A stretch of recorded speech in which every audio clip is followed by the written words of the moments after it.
Let's look at this problem that demonstrates how to graphically depict a contract curve in the case of perfect complement preferences. Suppose Bob starts out with 4 pounds of food and 7 gallons of water, while Jane starts out with 8 pounds of food and 5 gallons of water. Part A asks us to draw an Edgeworth box that shows all the possible allocations of these goods and to plot the endowment point. That's what I've done right here. Notice that in this diagram, Bob's origin is here, while Jane's is up here. This box shows all the different allocations of food and water that are possible by showing that there are at most 12 units of food and 12 units of water. Here's the endowment point. At this point, Bob has 4 units of food and Jane 8. At the endowment point, Bob has 7 units of water and Jane has 5. Now let's look at part B. Suppose that Bob and Jane have preferences corresponding to the utility function U is the min of F, W. Add their indifference curves to the Edgeworth box and then draw the contract curve. I've added an indifference curve for Bob here, the indifference curve through his endowment point, as well as for Jane, the indifference curve through her endowment point. The utility function is U is the min of F, W. So at the endowment point, Bob's utility, which is the min of 4, his food, and 7, his water, is 4. Therefore, at the vertex of Bob's indifference curve, he is at 4 units of food and 4 units of water.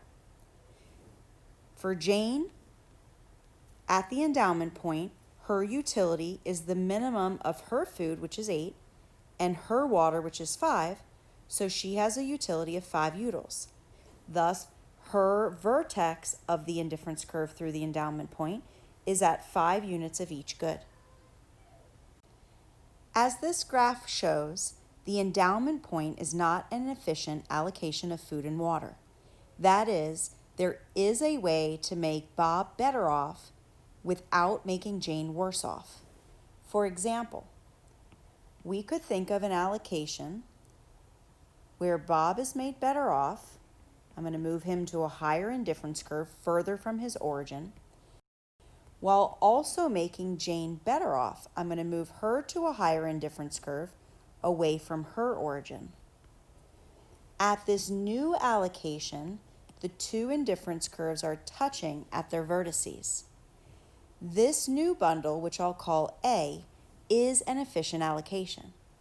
There's no way to continue making Jane better off without now making Bob worse off. Can't make Bob better off without now making Jane worse off. The contract curve is therefore a line from one origin to the other that goes through all the vertices of both Bob and Jane's L-shaped indifference curves. At every point on the contract curve, we have a point of, quote, tangency between an indifference curve for Bob and an indifference curve for Jane.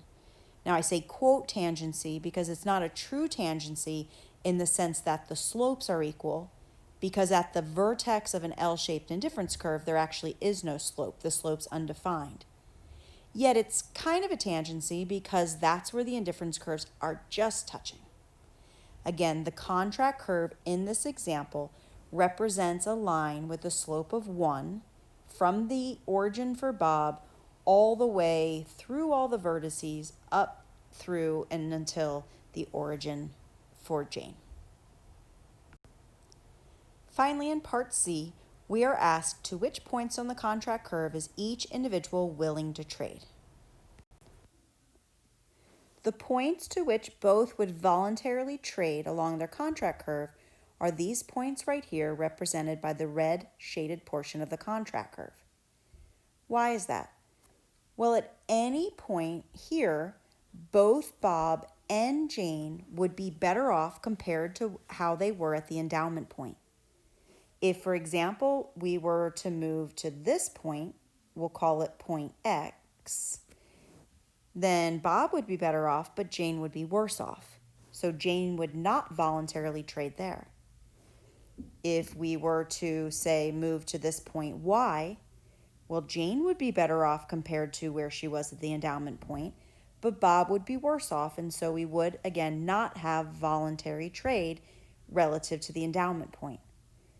Again, only the points right here, which are inside this lens, if you will, only those points represent points that individuals would be willing to trade to given their endowment point. One final note, if you want to see a similar problem but for perfect substitute preferences, check out practice problem number 4.